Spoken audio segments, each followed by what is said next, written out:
All right, guys, we're back, and with me we have Gilda and Pugs Not Drugs, who you saw just dominate. I'd have to say, Wedge of Destiny. So first off, congratulations to you guys, as I believe that's your not just your first win, or well, not just a domination win, but your first win this season so far in NGS, correct? Yeah, it was Yeah. our first map too, so we were pretty excited about that because we've been struggling a little bit starting off. Yeah, I mean, I looked at that and then I saw these games. I'm like, are these the same teams? Like, it did you guys like just have like did you get some new members or something before you started NGS, or was this just kind of like an established team? Uh, we've been playing together since the alpha, like the core of our group. C2D2 is a new addition to our team. He fills in for one of our other players, Trent, Mhm. um who has other commitments right now. So it took us a little bit to gel together, and I still think we're learning together, but that game felt a lot better than the last ones. Yeah, I haven't had an opportunity to see those, but based on what I saw there, the execution from you guys was really on point. Like the best part I think is that overall you're not afraid to do kind of like a wombo combo team comp, and in general it seems you guys are on point with executing them. Yeah, absolutely. I mean, Wombos were just the only way to play for a while in the alpha time, back to what Lucas said a second ago. And so we got a lot of practice then. Yeah, it makes sense. That's probably something that you guys have over the other teams then, is just the sheer amount of time as a core group you've played, because that takes months for teams to be able to achieve that kind of coordination. Yeah, I think that was a problem in our first games is that we were just a little bit off. We just hadn't we don't really scrim. We just kind of play on ranked draft, and we don't get to play as much as we used to. So there's usually not all of us on. So I feel like after we've got our butts kicked a little bit, we've kind of picked up a little bit more practice and getting our synergy back, and I think it showed in that game. Yeah, if anyone didn't think you guys looked good, I don't know what game they were watching. So, how did it feel to annihilate people in that first game as Mayav and get those Q resets basically infinitely? Yeah, that was pretty cool. Their comp just wasn't very mobile, and they were really bulky with the double Arthas. And our Leo was just like, and our Leo in the Stukov just slowed them down so much, so it made it really easy for me. It was pretty fun. I was like kind of going nuts when it was happening. So were the comms crazy during that then? Because of just how much value you got out of that Mayav pick alongside of all the slows? Gilda. Yeah, dude, I was screaming basically because I was dead and I was Johanna. So, I mean, dead and Johanna. I'm basically a spectator. And so it was cool. I was just going ape shit watching it happen. Sorry. Oh, no, no problem. Um, so what did you guys think about that Uther pick when you saw it come up? Were you guys like, we got this game in the bag? Where you're like, this is a little spicy. We don't know what to expect now. No, we respect Uther. I think Uther has his spot, and he didn't really have as much for the sustained fights in their comp, but we were just more worried about not like trying to be able to get onto their back line because they weren't really going to dive into us. They just had a lot of poke. That's true. So you guys had a pretty early lead, I'd say. Was there any point you guys were a little worried, because I know they picked up some kills? Like there was the objective that came up. I think it was the triple altar, and they managed to take out two of you guys. But C2D2 just literally walks up top since he's up there and takes two out of three. Oh, I remember that. Yeah, they just Yeah. committed so many resources. Yeah, I mean, it took them a while to get that fight. They basically took it right as soon as the notification came up, I think, or right before. And it took a while for them to get the 3 kills on us. And Lucas held him back, or Pugs held him back a bit. And C2 just was up there because of the double soak plan we were doing. And it was really nice. They got 3 kills, but we got 8 points out of it, I think. Yeah. Well, so what were your thoughts on their draft? Because it looked like they played a little bit unconventional with, Falstad, who's not as prevalent anymore, and the Uther. Did you walk into that game saying like, oh, we got this in the bag, or were you kind of like, we'll see how this goes. We think we have this, or they're gonna win. No, when they picked the Diablo, we're like, okay, we if we're gonna take the Maiev, we have to take the Stukov, or they're just gonna have too much control over the Warden's Cage. Yep. Um, but when they took the Arthas also, they're like, okay, they really want to control the Warden's Cage, but like they're not gonna be able to have a great offlaner in that sense because it's just the Hmm. Arthas. So we actually called that we're like, okay, they're probably gonna take Falstad here. So we were like a little nervous about the Leo into the Falstad, just because Falstad does pretty well into that. But it was mainly about like the our laning matchups that we were worried about, not as much the support. Okay, yeah, that's fair enough. Um, and I what were comms like at the point where Chaos dropped one of the nicest dragon arrows I've seen? Which Oh, at when the the end of game, the game, yeah, yeah, we were all screaming because CTG2 just went into the middle of them and he took one big swing on Leo, and then it was just everyone hit all their stuff after the Dragon Arrow. Out of the corner of the screen, the arrow comes in. He Beep! was yelling, he was like, play the game, play the game. I mean that was more than a play of the game. That's like that's what you put on like your if you could put a video player in your house, you show it to every guest that comes in that house. Like I'm that awesome. Um, I mean that's HEC level kind of highlight clip I felt. Yeah, dude, you just get a screen for a front door and throw that thing on repeat. Exactly. So that second game, I thought that draft was really interesting between opting for Thrall, opting for Zeratul. Obviously, the Garage Dukov isn't very like crazy, and I definitely like the Jaina. What made you guys opt for the Thrall and Zeratul? um, well, we needed an offlaner of some sort, which is Zeratul is kind of like basically an offlaner. Well, he is an offlaner. Like he just can double soak so well. And then Thrall gave us a little bit more frontline and control, and we thought we could again set up like a wombo combo with that. And the VP also gave us an opportunity to get onto their back line, which we were worried about outpoking us onto the shrines.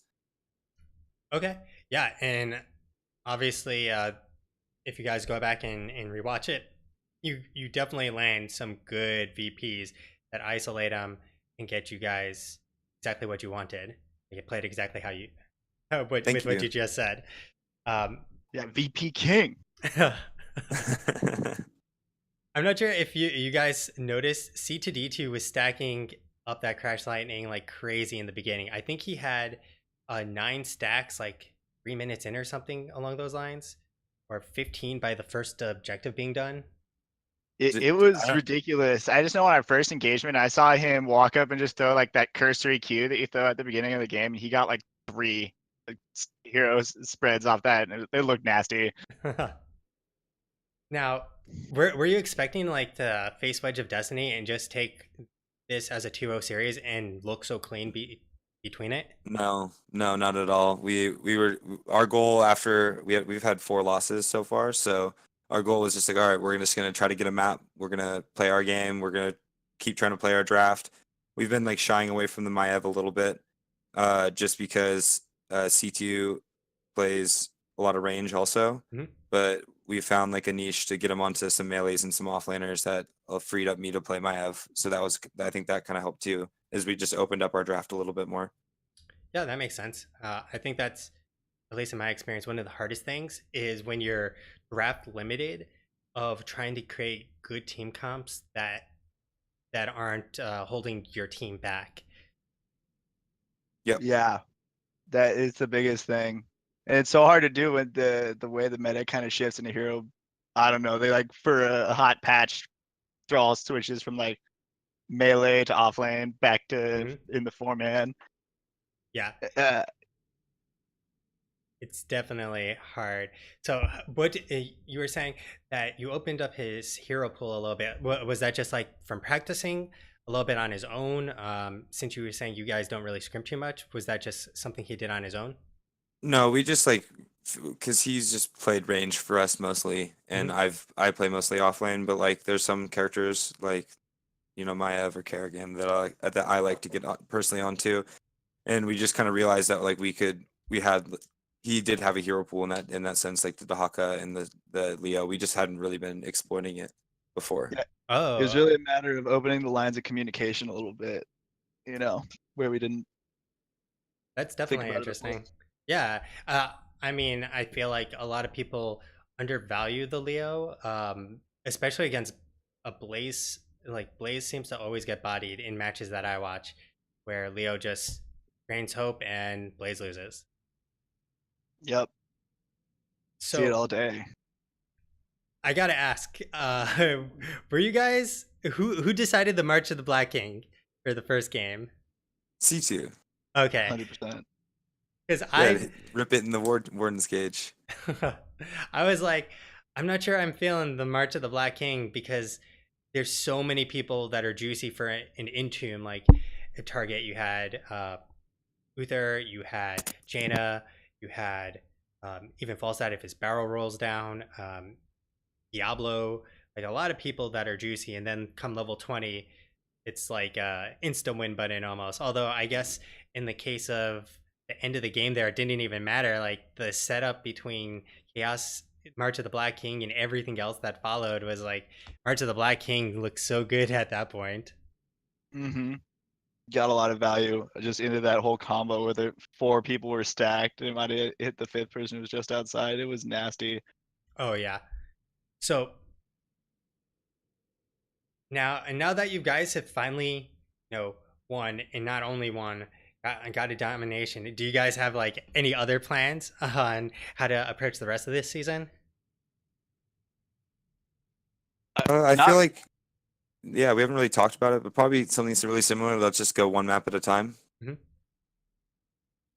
Something simple. Yeah.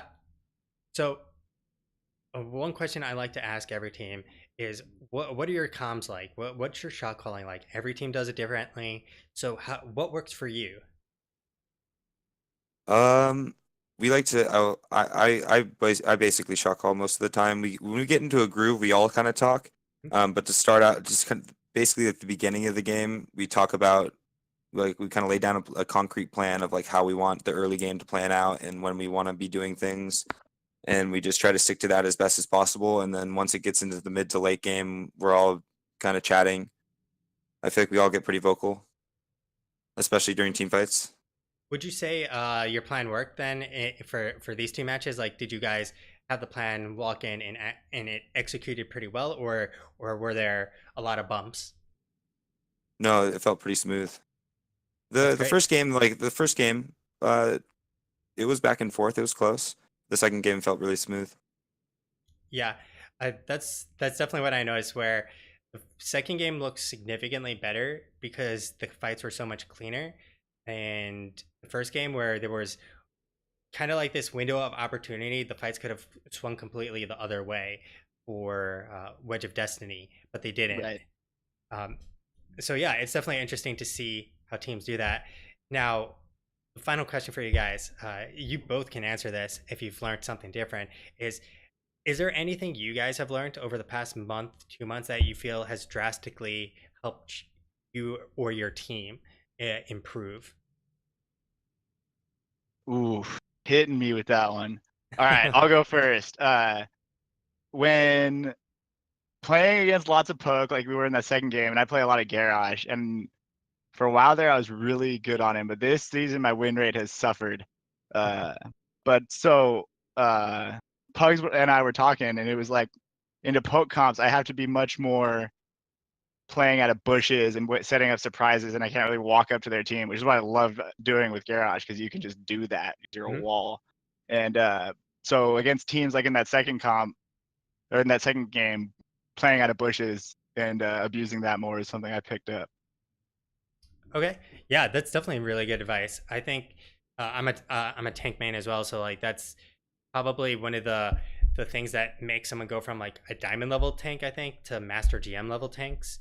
And even like HEC, is how much they sit in the bush to get vision and control and be able to pop out without taking free damage. The enemy team. Yeah. Yeah, totally agree with you. And that's why I'm a platinum. Hey, well, you've learned something to get yourself all the way up to master NGM Yeah. essentially. I mean, that's half the battle as a tank is controlling the vision, controlling movement of the enemy team, and Yeah. and yeah, just bodying some nerds. Exactly. You understand the spirit. So, what about you, Pugs? Do you have anything different? I think just being vocal in both, before our games and what we want to be doing in draft, you know what I mean? Uh-huh. And just making good game plans, I think we've gotten better at it because we used to do that and then we just kind of, we used to think about it a lot more, but I think taking a little time off from that, we suffered, and I think we kind of learned a lesson from that. Yeah, I definitely agree. It's something I've told him that I'm an analyst for. They need to do, or they need to like start redoing. So I can point to you guys as the example of like you guys had done it, stopped doing it, and feel like you needed to do it again after a successful series like this. It kind of shows going into a game with a plan is better than kind of like I have my hero, I press buttons. That's all you know when you walk through the gate. Yeah. Totally. And if in your analyst role, you could totally show them like a before and after of our old games and win this game, and the play is totally. It looks like different teams, like you were saying before. For just based on the stats, it looks that way too. So Yeah, I'll tell them to do that then. All right, guys. Once again, congratulations on the domination victory, and good luck with the rest of your season. And thanks so much for taking the time to do the interview. All thank right, you. thank you. Have a good night. Yeah, you too. All right, guys. So